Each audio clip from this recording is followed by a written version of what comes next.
हमार सिलवा पर मिलवा आया होसन रे दे मुस्कान बा रोवतिया। अरे का भइले एगो छौरा हमर चिचिया फोड़ देला का आ कैसे अरे आवाज सुनावतानी अर्जुन प्रेमी के आवाज में।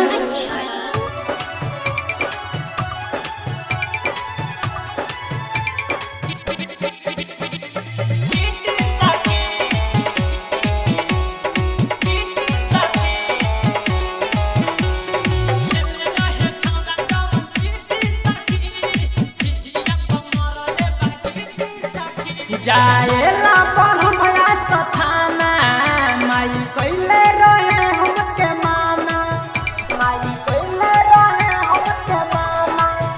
जाएला पर हमरा सथाना माई कइले रहे हमके माना।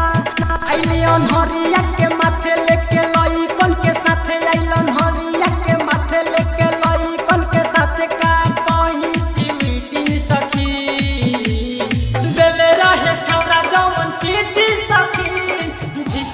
मरले बागीटी सखी देले रहे छौरा जवन चिट्ठी सखी झिझिया पर मरले बागीटी सखी।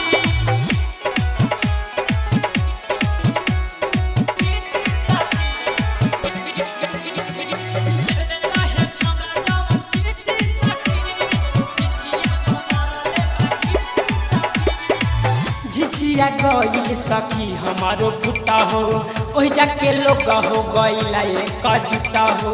भागले बाचेन जे कोई के रुटा हो बतिया नाही कहिले हम झूठा हो, बतिया नाही कहिले हम झूठा हो।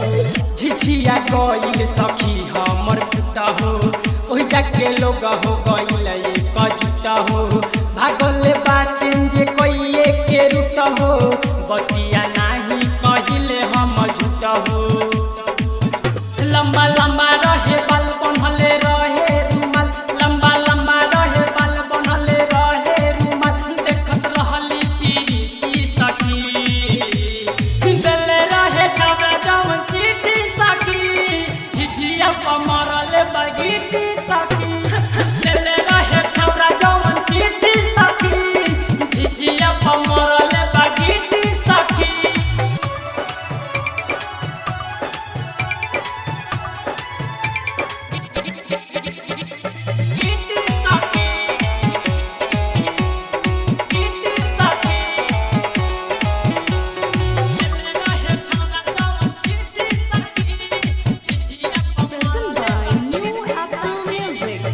नमे हवे ओ पर रविंदया केला पहले बारे अलबत सखी खेला। अलोक भारती के जवरे घूमेला के पता के साथ में पढ़ेला। हो ये सखी बसवरिया में पढ़त रहे। नमे हवे ओ पर रविंदया केला पहले बारे अलबत सखी खेला।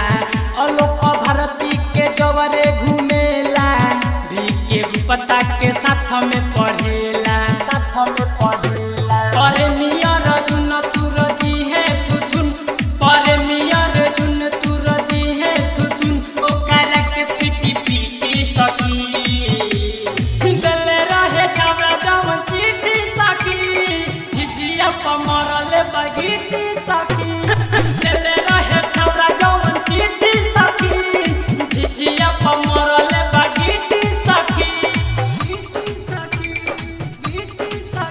जाएला पर हमरा सथाना माई कइले रहे हमके माना। आइलियन हरिया के माथे लेके लइकन के साथे, आइलन हरिया के माथे लेके लइकन के साथे का कहीं स्वीटी सखी देले रहे छौरा जवन चिट्ठी सखी झिझिया पर मरले बागीटी सखी देले स्कूलिया में चिट्ठी सखी झिझिया पर मरले बागीटी सखी। Number 1 Studio, New Apples, Motihari. DJ Alok Bharti Motihari. Contact number 8507063299.